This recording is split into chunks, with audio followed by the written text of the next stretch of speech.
On n'avait pas vu meilleure récolte depuis des années. Ce début d'été, les semi-remorques gorgées de mangue se succèdent 24 heures sur 24 aux abords de cette usine. Car ici, en Afrique occidentale, au Ghana, plus précisément à Nsawam, à 1 heure de la capitale, se prépare le plus gros approvisionnement au monde de fruits découpés. Pour cela, des équipes de jour comme de nuit, composées à chaque fois d'une centaine d'ouvriers, épluchent et découpent en cadence.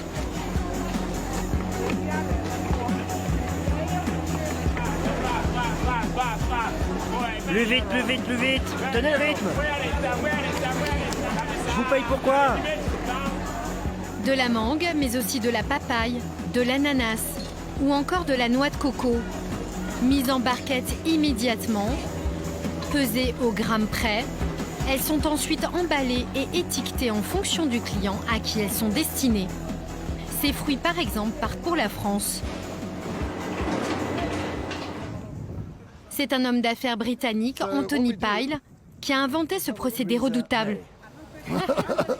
Ces produits inondent aujourd'hui le marché européen.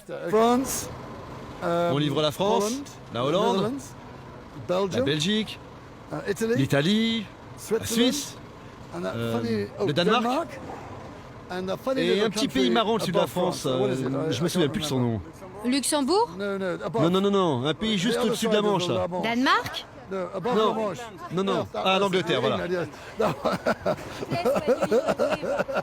Derrière son humour so-british, Tu es heureux? Tu es sûr, hein? Ok, très bien. Mr. Pyle, 70 ans, est à la tête d'un empire entièrement basé sur la rapidité.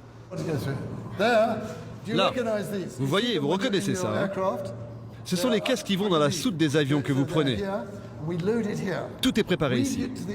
Nous mettons ces caisses dans l'avion juste avant le décollage. Ce n'est pas comme vous. Vous faites la queue, vous passez l'immigration, la sécurité. Ça va directement dans la soute. Et mes chers Français peuvent déguster ces fruits d'ici un jour ou deux. Chaque jour, c'est ainsi 30 tonnes de fruits découpés qui partent dans tous les pays du monde en conteneurs réfrigérés par vol de nuit. Certains d'entre eux atterriront 48 heures plus tard dans tous nos supermarchés en France.